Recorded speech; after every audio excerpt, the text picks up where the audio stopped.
जनआन्दोलनमा शहादत प्राप्त गर्ने सम्पूर्ण शहीदहरूप्रति हार्दिक श्रद्धाञ्जली व्यक्त गर्न चाहन्छु। सम्पूर्ण बेपत्ता योद्धाहरूप्रति हार्दिक सम्मान प्रकट गर्न चाहन्छु।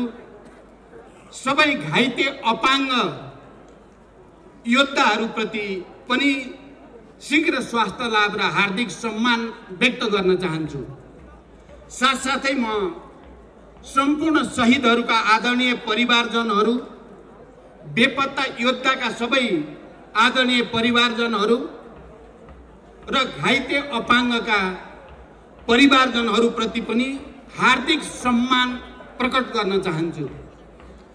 मैले शान्ति प्रक्रियामा आए यता र खास गरी शान्ति सम्झौता वरिपरि अनि 62-63 को जनआन्दोलनमा यति विशाल जनसागर एकैचोटि काठमाडौँमा देखेको थिएँ। आज झन्डै 12-14 वर्षपछि आज फेरि त्यसरी नै जनसागर काठमाडौँका सडकमा उत्रिएको छ। म एकचोटि तपाईँ सबै जनसमुदायलाई फेरि पार्टीको तर्फबाट, मेरो तर्फबाट क्रान्तिकारी अभिवादन भन्न चाहन्छु। तपाईहरुप्रति हार्दिक सम्मान व्यक्त गर्न चाहन्छु। यो जनसागर जो उत्रेको छ 12-15 वर्षपछि फेरि एकचोटि काठमाडौँका सडकहरूमा यहाँका प्रतिक्रान्तिकारीहरूलाई देखाउनको निम्ति, यहाँका प्रतिगामीहरूलाई नेपाली जनता जागिसकेका छन्, सुत्नेवाला छैनन् भन्ने कुरा प्रमाणित भएको छ। त्यसको लागि पनि म तपाईहरु सबैलाई हार्दिक धन्यवाद भन्न चाहन्छु। हामीले नेपालमा शान्ति सम्झौता मार्फत,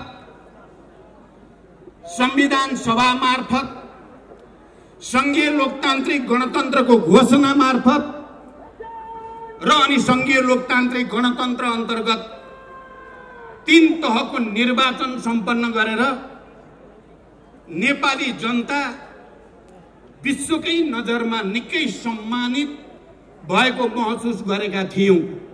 युगान्तकारी परिवर्तन, ठुलठुला त्याग, तपस्या, बलिदान, जनताको विशाल पहल कदमी मार्फत 250 वर्ष पुरानो शाहवंशीय राजतन्त्रलाई ढाल्ने र गणतन्त्रसम्म देशलाई ल्याइ पुर्याउने गौरव नेपाली जनतालाई प्राप्त भयो।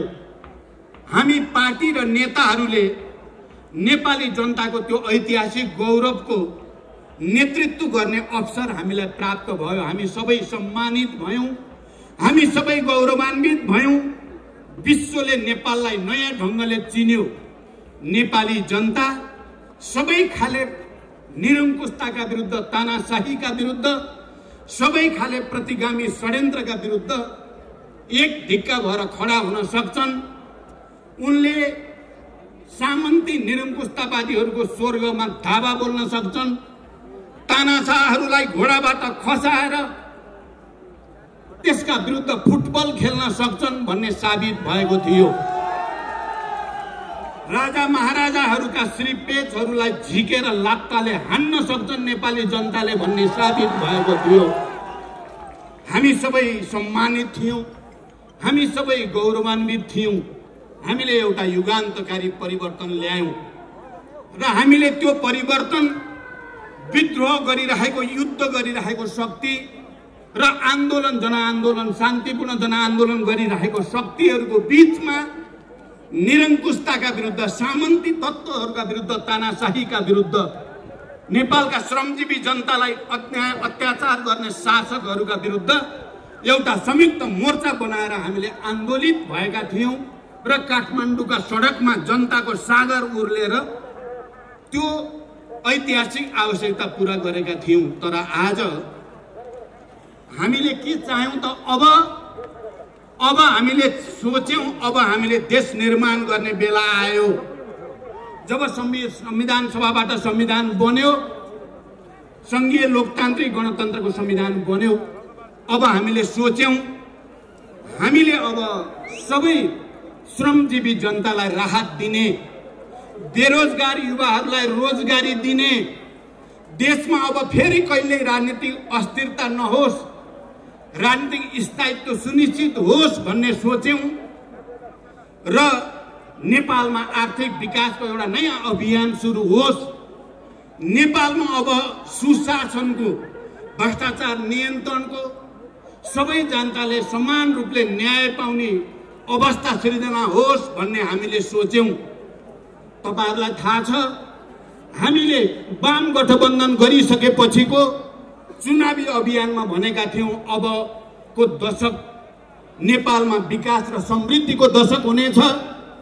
हाम्रो पार्टी र गठबन्धन हामीले घोषणा पत्रमा लेखेका जस्तै हामी सुशासन दिन प्रतिबद्ध हुनेछौं। हामीले भन्यौं हामीले घोषणा पत्रमा लेखेका जस्तै आर्थिक विकासको एउटा नयाँ युगतिर जानेछौं। हामी सामाजिक न्याय दिनेछौं। हामी यो देशका सबै उत्पीडित वर्ग, जाति, क्षेत्र, लिङ्ग, समुदाय, के मधेसी, के आदिवासी जनजाति, के दलित, के महिला, के मुस्लिम, के पहाडी, के हिमाली, सबैलाई समान न्याय दिनेछौं। राष्ट्रिय एकताको नयाँ उदाहरण हामी प्रस्तुत गर्नेछौं र समृद्ध नेपाल निर्माण, जसरी हामीले संविधानमा लेखेका थियौं अबको राज्य समाजवाद उन्मुख राज्य हुनेछ भनेर हामीले भनेका थियौं, त्यसै अनुसार समाजवादको आधार तयार पार्ने, राष्ट्रिय पुँजीको विकास गर्ने, निजी सहकारी र सार्वजनिक क्षेत्रको सहकार्यबाट एउटा सुन्दर समृद्ध नेपाल निर्माण गर्ने नयाँ युगको हामीले परिकल्पना गरेका थियौं। आदरणीय जनसमुदाय र पार्टीका कमरेडहरू, आज म तपाईहरुको अगाडि उभिएर यो मञ्चबाट बोल्दै गर्दा हामीले ती सपनाहरूलाई गएको 3 वर्षमा पूरा गर्न सकेनौं।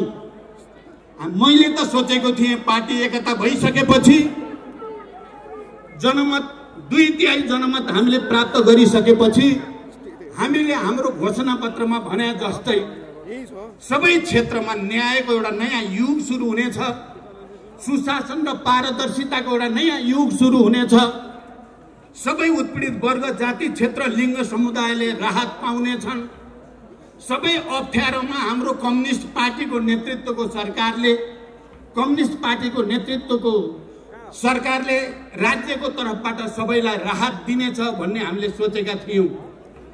तर म अहिले लामो व्याख्या गर्ने समय छैन, हामीले त्यसो गर्न सकेनौं। हामीले केपी ओलीलाई प्रधानमन्त्री बनाएपछि र कम्युनिस्ट पार्टीले झन्डै 2/3 बहुमत ल्याएपछि हामीले घोषणा पत्रमा भने जस्तै गर्न नखोजेको चाहिँ होइन। हामीले पार्टी एकता गर्दा भएका सहमति र समझदारी लागू गर्न नखोजेको होइन। सुरुदेखि नै हामीलाई आभास भएको थियो केपीजीले सहमति गर्ने, कार्यान्वयन एउटा पनि नगर्ने, सहमति जे पनि गरिदिने प्रधानमन्त्री पाउनको लागि, तर सत्ता प्राप्त गरेपछि एउटा पनि सहमति कार्यान्वयन नगर्ने लक्षण देखिएकै थियो। हामीले त्यसका विरुद्ध बहस सङ्घर्ष गरेका पनि थियौं। तर म आज यो ऐतिहासिक मञ्चमा खडा भएर के भन्न चाहन्छु भने हामीले यो 3 वर्षमा केपीलाई तह लाउन सकेनौं। सायद हाम्रा पनि केही कमजोरी रहे।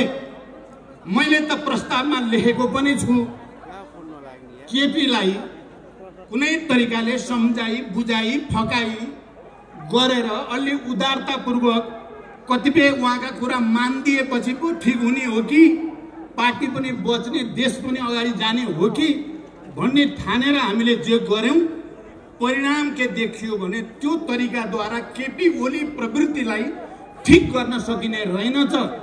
त्यसकारण हामीले कहीँ न कहीँ सुरुदेखि केपीको गलत प्रवृत्तिका विरुद्ध दृढतापूर्वक सङ्घर्ष गर्नु पर्थ्यो, गर्न सकिएन। म तपाईहरुको अगाडि आत्मआलोचित हुन चाहन्छु। आज आएर केपी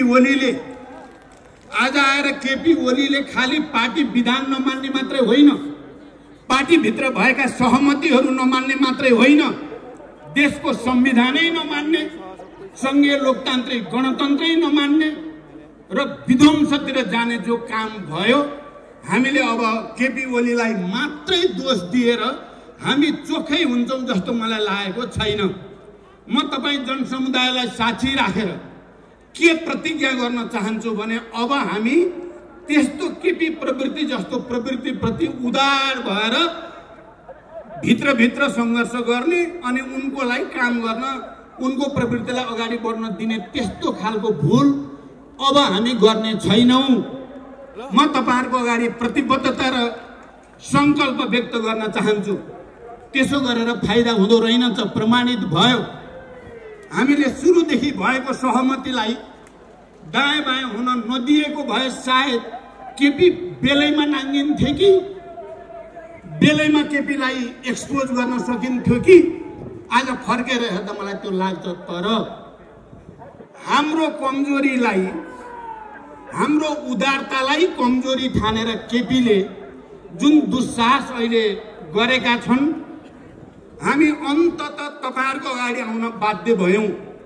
मैले र माधवजीले या झलनाथ खनालजीले र नारायण काजी श्रेष्ठले या सचिवालय र स्थायी समितिमा संघर्ष नगरेको चाहिँ होइन, तर हाम्रो संघर्षले मात्रै केपीको निरङ्कुशतावादी सोच, अहंकार या केपीको विधान नमान्ने, पार्टी नमान्ने, पार्टी निर्णय नमान्ने, हिजो राजनीतिक प्रतिवेदन र विधानमा भनेका कुरा नमान्ने कुरालाई सच्याउन सकिएन। हामीले सच्याउन सकिएन। हाम्रा पनि समीक्षा गर्नुपर्ने भयो। तर हामी राष्ट्रप्रति इमानदार छौं। हामी तपाई जनसमुदायप्रति इमानदार छौं। हामी तपाईहरुकै छोराछोरीको हैसियतले हामी अन्त गलत सम्झौता गर्नुभन्दा प्रतिगमनका विरुद्ध, प्रतिक्रान्तिका विरुद्ध जनसमुदायमा जानु, किनकि यो परिवर्तन जनताले ल्याएको हो। संघीय लोकतान्त्रिक गणतन्त्र जनताको बलले आएको, हामी जनतामै जान पर्छ भएर आज हामी फेरि तपाईहरुलाई गुहार भन्न आएका छौं। तपाईहरुको यो अपार जनसागरले के साबित गर्यो भने नेपाली जनताको सैद्धान्तिक राजनीतिक जागरण, नेपाली जनताको चेतना, नेपाली जनताको प्रतिक्रान्ति विरोधी विद्रोही भावना घटेको छैन। जुनसुकै किसिमको प्रतिगमनलाई परास्त गर्नको लागि नेपाली जनता अहिले पनि उत्तिकै दृढ छ जति 62-63 को जनआन्दोलनमा थियो भन्ने देखिएको छ। यस अर्थमा म तपाईहरुलाई फेरि सलाम भन्न चाहन्छु। आदरणीय जनसमुदाय, अहिले के हाम्रो प्रधानमन्त्रीले गरेको संसद विघटन अलि गहिरो कुरा छ। मलाई यो व्याख्या गर्ने समय छैन। गहिरोमा के भन्न चाहन्छु, उनले संसद गर्नै नपाइने, संविधानमा हुँदै नभएको अधिकार प्रयोग गरेर विघटन गरेको संसद मात्रै होइन। आदरणीय जनसमुदाय, उनले विघटन गरे संविधानलाई, उनले विघटन गरे संघीय लोकतान्त्रिक गणतन्त्रलाई। त्यति मात्रै होइन, संघीय लोकतान्त्रिक गणतन्त्र र संविधान सभाको संविधान नेपालको ऐतिहासिक शान्ति प्रक्रियासँग पनि जोडिएको छ। केपी ओलीले शान्ति प्रक्रिया पनि विघटन गर्न चाहेका छन्। खबरदार केपी प्रवृत्तिहरूलाई शान्ति प्रक्रिया विघटन गर्ने, संघीय लोकतान्त्रिक गणतन्त्र विघटन गर्ने, संविधान विघटन गर्ने तानाशाहहरूलाई नेपाली जनताले छुट दिने छैनन्। आजको यो विशाल उपस्थिति त्यसको प्रमाण हो। आज देशैभरि जुन जागरण जनतामा देखिएको छ, प्रतिगमनका विरुद्ध, प्रतिक्रान्तिका विरुद्ध, निरङ्कुशताका विरुद्ध र तानाशाहीका विरुद्ध, यसले देखाएको छ नेपाली जनता शान्ति, संविधान, लोकतन्त्र, गणतन्त्र र अनि विकास र समृद्धिको निम्ति आज पनि त्यत्तिकै जागरुक छन्, त्यत्तिकै प्रतिबद्ध छन्। दोस्रो, तेस्रो म के भन्न चाहन्छु भने अहिले यो विघटनका विरुद्ध देशको कुनै पनि संविधानविद यो विघटन ठिक हो भन्ने मान्छे मैले चाहिँ देखेको छैन। के हिजोका पूर्व प्रधान न्यायाधीशजीहरू, संविधानविदहरू, कानुनविदहरू, लेखक, कलाकार, बुद्धिजीवीहरू, साहित्यकारहरू, नागरिक समाज, मानवाधिकारवादी, सबै सम्पूर्ण पत्रकारहरू, मिडिया जगत सिंगै यो प्रतिगमनका विरुद्ध खडा भएको छ। सिंगै राष्ट्र खडा छ। हिजो 62-63 मा पनि नागरिक अगुवाहरूले खेलेको भूमिका इतिहासमा राम्रै स्थापित छ। अहिले पनि ती नागरिक अगुवाहरू यो प्रतिगमनका विरुद्ध खडा छन्। हिजो पत्रकारहरूले गणतन्त्रको पक्षमा, शान्ति प्रक्रियाको पक्षमा, शान्ति सम्झौताको पक्षमा र अनि संविधान सभाको पक्षमा पत्रकारहरूले खेलेको भूमिका इतिहासका अक्षरमा नमेटिने गरी लेखिएको छ। अहिले पनि पत्रकार जगत सिंगै यो विघटन र विसर्जनका विरुद्ध खडा छ। त्यसकारण यसले के साबित गर्छ भने उनीहरूले भन्ने गरेको कुरा झुटो छ। अघि यहाँ कमरेडले राखिसक्नुभयो, घनश्यामजीदेखि माधवसम्म आइपुग्दा धेरै कुरा गइसकेको छ। म त्यतापट्टि धेरै जान चाहन्न। म के मात्रै भन्न चाहन्छु भने यो सिंगै राष्ट्र फेरि एकजुट भएको छ। सबै विवेकशील, इमानदार, राष्ट्रभक्त सबै समुदायहरू एक ठाउँमा केन्द्रित भएको छ र यो प्रतिगमनका विरुद्ध खडा भएको छ।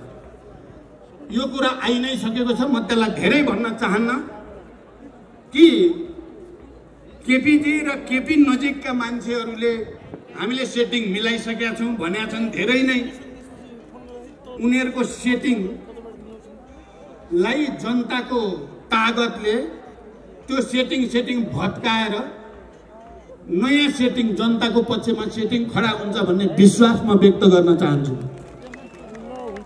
आजको यो सागर र देशैभरि देखा परेको विरोध प्रदर्शनहरू सबै ठुला सहरहरूमा, माधवजीले अहिले भर्खरै भन्नुभयो, हिजो मात्रै सुर्खेतमा र अस्ति पोखरा, अरू विभिन्न ठाउँ नेपालगञ्ज, बर्दिया, सबैतिर देशैभरि जनताको जो सागर देखा परेको छ यो आफैमा ऐतिहासिक छ र यसले त्यस्ता षड्यन्त्रकारी सेटिङ सिद्ध्याएर जनताको सेटिङ खडा हुँदैछ। जनताको सेटिङलाई कसैले नि भत्काउन सक्दैन। तर म के भन्न चाहन्छु भने हामीले भनेका छौँ, हामी निर्वाचन आयोगमा नि पटक पटक गएका छौँ, भनेका छौँ हाम्रो भरोसा छ। हामीले अदालतप्रति भरोसा गरेका छौँ। यो सङ्घीय लोकतान्त्रिक गणतन्त्र पछिको, संविधान सभाबाट बनेको संविधान पछिको अदालत हो, निर्वाचन आयोग हो, संवैधानिक आयोग हो।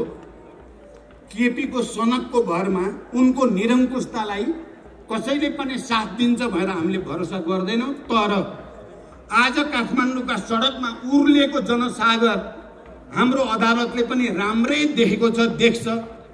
हाम्रो निर्वाचन आयोगले राम्रै देखेको छ, देख्छ।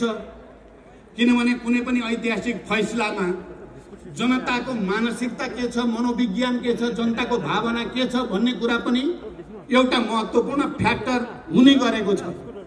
त्यसकारण यो फ्याक्टरले जनताको जित सुनिश्चित गरेको छ भनेर म भन्न चाहन्छु।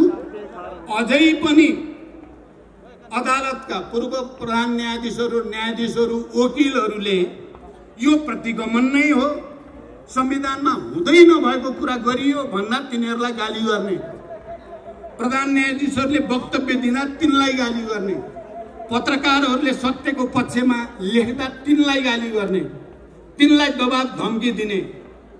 अहिले यो प्रदर्शनको सन्दर्भमा कर्मचारीहरू, पेशाकर्मीहरू सहभागी हुनेहरूलाई रिकर्ड राख्ने अरे केपी ओलीका साइबर स्यालहरूले, घनश्यामजीको शब्द, साइबर स्यालले रिकर्ड राख्ने रे अनि कारबाही गर्ने भनेर धम्की दिएको मैले सुने।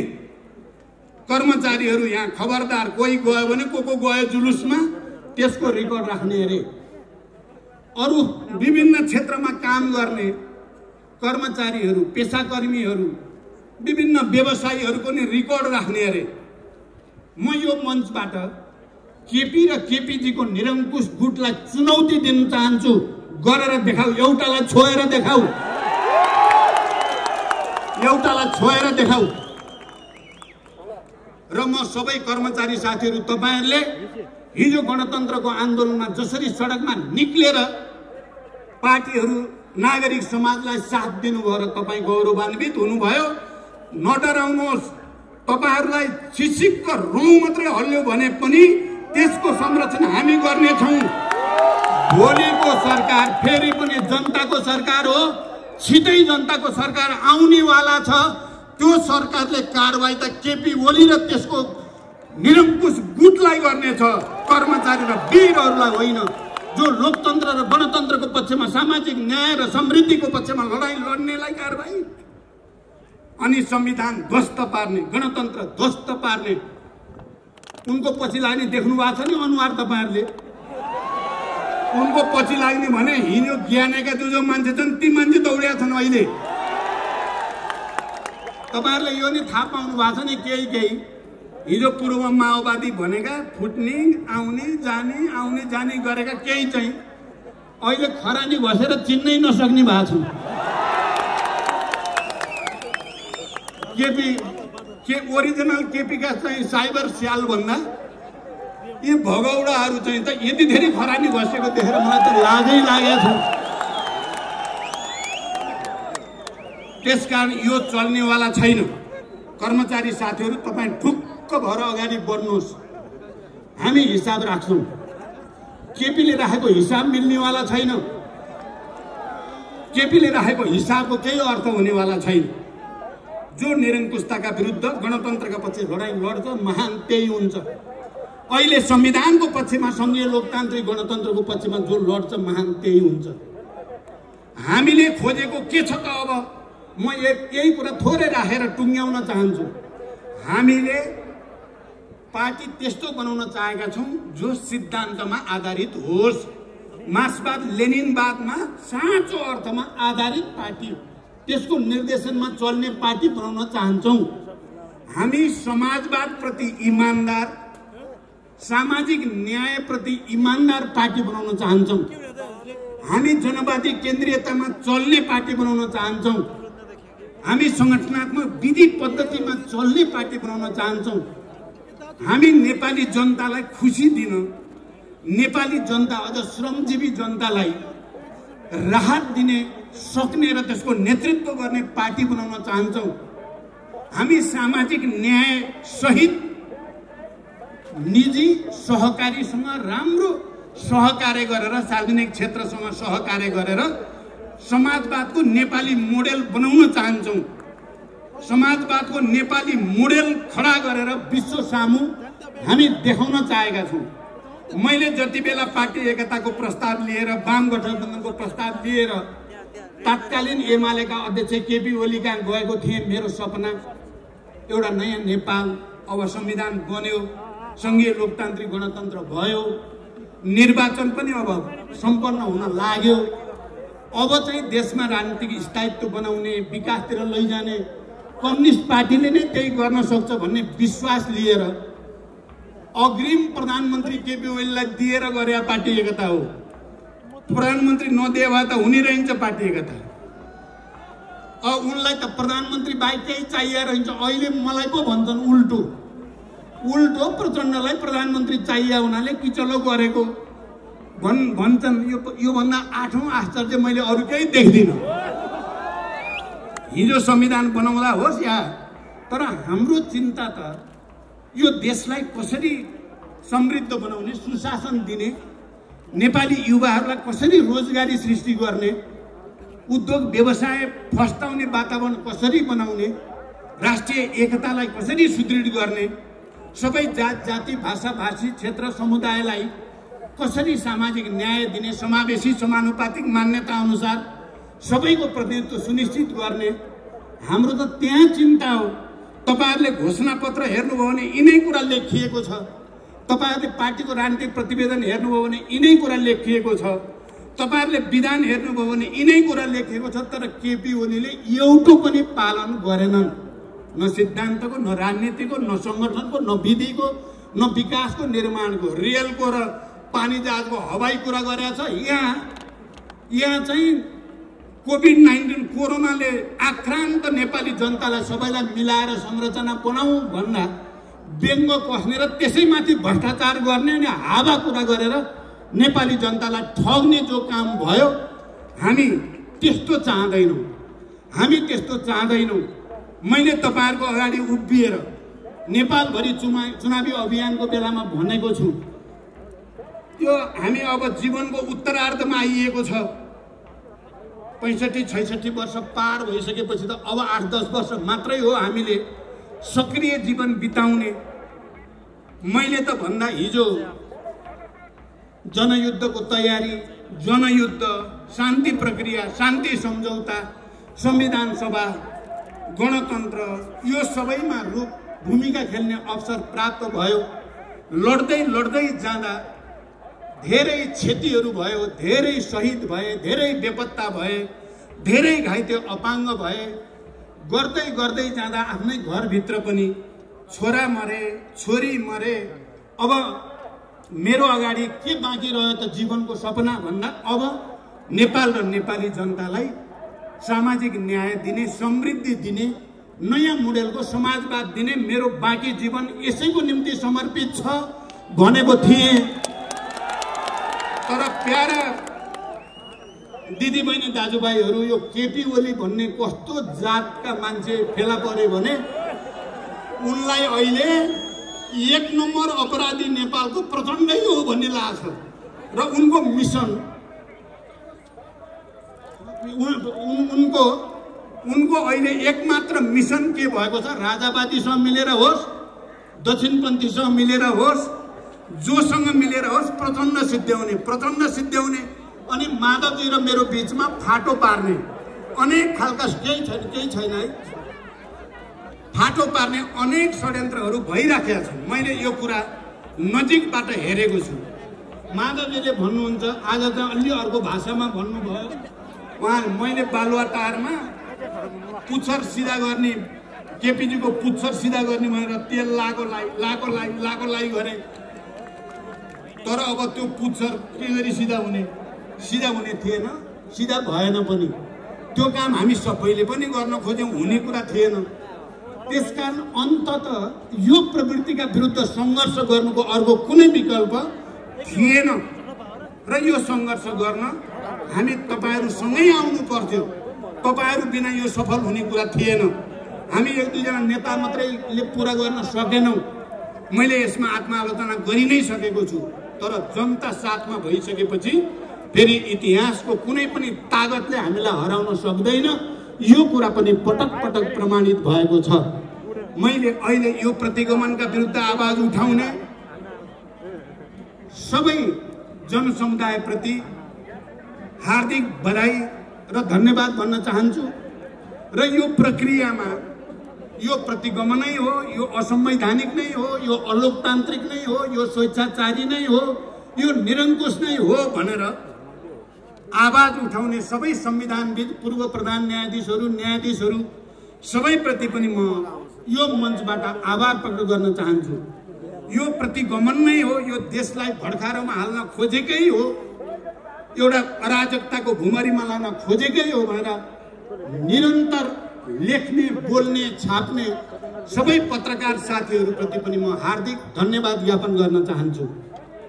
र यो विशाल जनप्रदर्शनहरूलाई अनुशासित र व्यवस्थित बनाउन सहयोग गर्ने सबै सुरक्षाकर्मी सबैलाई पनि म धन्यवाद भन्न चाहन्छु। किनकि उहाँहरूले अहोरात्र खटेर यसलाई शान्तिपूर्ण, व्यवस्थित र अनुशासित बनाउन मद्दत गर्नुभएको छ। म उहाँहरू सबैलाई पनि धन्यवाद भन्न चाहन्छु। ती सबै कर्मचारी र कर्मचारी तन्त्रमा काम गर्ने सबै मित्रहरूलाई पनि म धन्यवाद भन्न चाहन्छु, जसले केपी ओलीको दबाब, धम्की र प्रलोभनलाई छिचोलेर त्यसको दबाब र धम्कीको अगाडि नझुकिकन यहाँ उपस्थित हुनुभएको छ र चुनौती दिनुभएको छ। म उहाँहरूलाई पनि पार्टीको तर्फबाट धन्यवाद भन्न चाहन्छु। हामी के देख्छौँ भने कोही पनि नेपाली जनता, कोही पनि बुद्धिजीवी, सांस्कृतिक कर्मी जसले यो शान्ति बनिराखोस् भनेर प्रतिगमनका विरुद्ध आवाज उठाउनु भएको छ, ती सबै कलाकर्मी, साहित्यकार, नागरिक समाज, मानवाधिकारवादी सबैलाई पनि म यो मञ्चबाट धन्यवाद दिन चाहन्छु।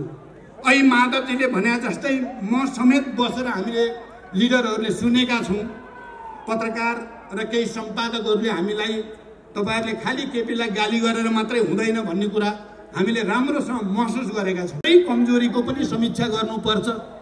हामीले आफूलाई सच्याउने कुरालाई पनि महत्त्वको साथ लिनुपर्छ भन्ने कुरा, त्यो प्रतिबद्धता म फेरि दोहोऱ्याउन चाहन्छु। मलाई के विश्वास छ भने यो देशमा फेरि युद्ध होस्, फेरि हिंसा होस्, फेरि अराजकता होस्, फेरि आतङ्कको स्थिति बनोस् भन्ने कसैले पनि चाहेको छैन। सम्मानित सर्वोच्च अदालतका हाम्रा सम्मानित न्यायाधीशजीहरू कोही पनि यो देशमा फेरि द्वन्द्व, फेरि अराजकता, फेरि हिंसा चाहनुहुन्छ भनेर म कल्पना पनि गर्न सक्दिनँ। तर यदि केपी ओलीको निरङ्कुश, केपी ओलीको स्वेच्छाचारी कदमलाई सही ठहर्याउने काम भयो भने म त अब फेरि युद्धमा जाने कुरा पनि छैन, फेरि हिंसाको कुरा पनि छैन।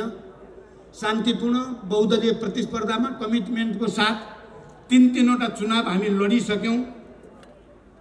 यहाँ म त्यो भाषा मेरो छैन, शान्तिपूर्ण नै हो।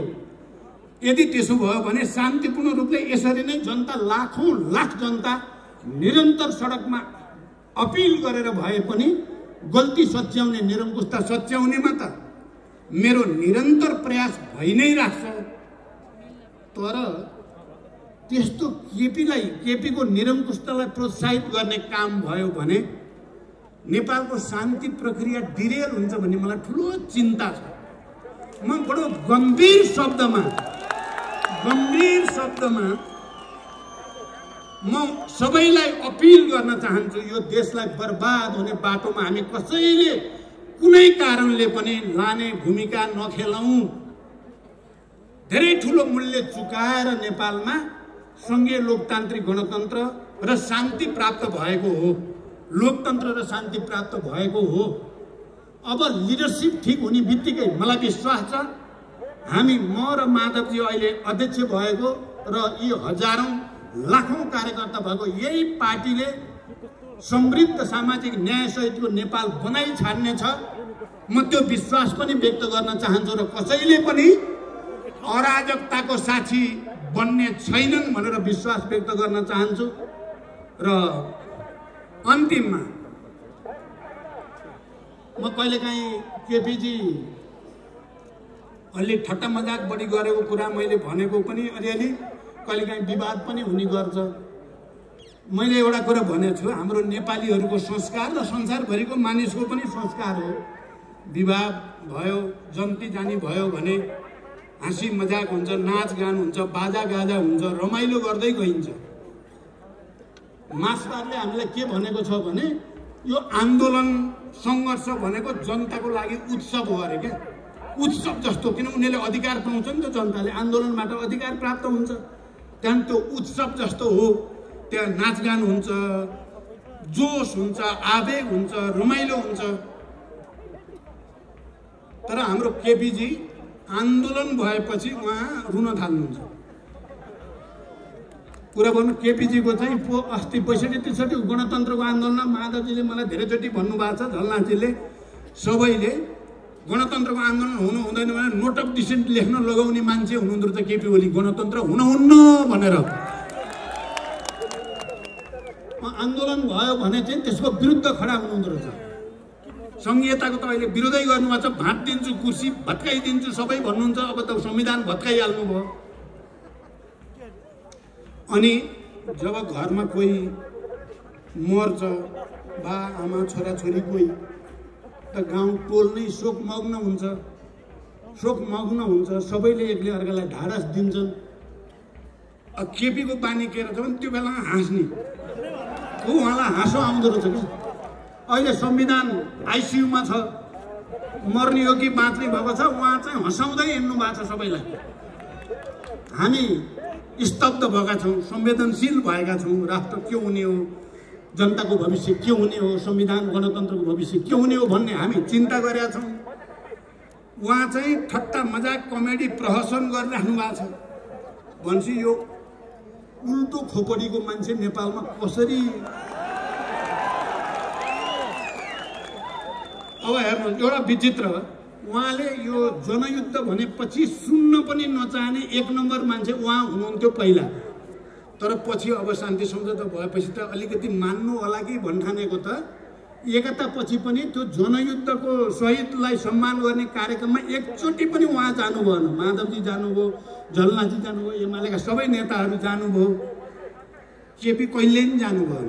मैले त्यसलाई खुब नोट गरेका थिएँ। अनि घाइते अपाङ्गहरू यहाँ माइती घर मण्डलामा अनसन बस्दा जाडोमा या गर्मीमा खुमलटार गएर अनेक गरेर ऋण सापट खोजेर मैले बेला बेलामा राहत दिने, सरकारलाई मैले पटक पटक यी घाइते अपाङ्गको उपचार हुन पर्यो।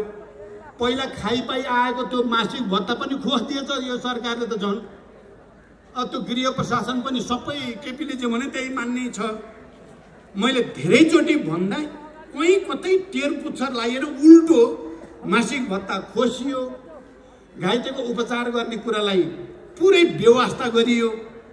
अहिले पार्टी विभाजन गरेपछि र आफू अल्पमतमा परेपछि मैले कहिलेकाहीँ सुन्छु क्या, ती घाइते अपाङ्गलाई हेर्न पर्दैन प्रचण्डले भन्ने क्या। यही केपी कति फट्याइ गर्न नि कति सकेको क्या, जालजेल गर्ने नि कस्तो दिमाग हो। कालीबहादुर खाम खोइ अरे, कालीबहादुर खाम खोइ रे।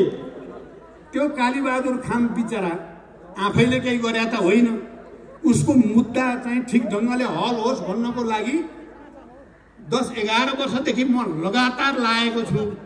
उसलाई परेको गाह्रो साह्रो हेर्न मैले लगातार बल गरेको छु। अहिले त कालीबहादुर तपाईँलाई त प्रचण्डले हेर्दैन, जनमुक्ति सेनाका कमान्डरलाई जसलाई मैले 10 वर्ष स्कुलिङ गरेर हुर्काएर माया गरेर विकास गरेर एउटा ठाउँमा पुर्याएको ती मान्छेको चाहिँ अब केपीले संरक्षण गर्ने रे। आमाको दुध चुसेर भएन, बाउको भुँडो। यो भन्दा लाजमर्दो अरू हुन्छ? प्रचण्डले जनमुक्ति सेना नहेर्ने रे केपीले, लाजै। त्यसो भएर जनमुक्ति सेनाका सबै कमान्डर योद्धा घाइते साथीहरू भ्रमित नहुनु होला। तपाईहरुको रगत पसिना र बलिदानले नेपाललाई संघीय लोकतान्त्रिक गणतन्त्र बनाउन ऐतिहासिक भूमिका खेलेको छ। इतिहासको स्वर्णिम अक्षरमा तपाईहरुको नाम लेखिसकेको छ। त्यसलाई कालो पोत्ने काम हामी कोही नगरौं, त्यसमा कालो पोत्ने काम नगरौं। म यो अपिल पनि गर्न चाहन्छु र सबैलाई फेरि एकचोटि प्रतिगमनका विरुद्ध, असंवैधानिक र अलोकतान्त्रिक निरंकुश कदमका विरुद्ध एकजुट भएर अगाडि बढ्ने सबैलाई फेरि धन्यवाद दिँदै र हामी एउटा नयाँ पार्टी बनाउने, नयाँ समाज र समृद्ध समाज बनाउने, नयाँ राज्य बनाउने संकल्प सहित यो आन्दोलनलाई सफलताको बिन्दुमा लान अपिल गर्दै म बिदा हुन्छु। धन्यवाद। अभिवादन।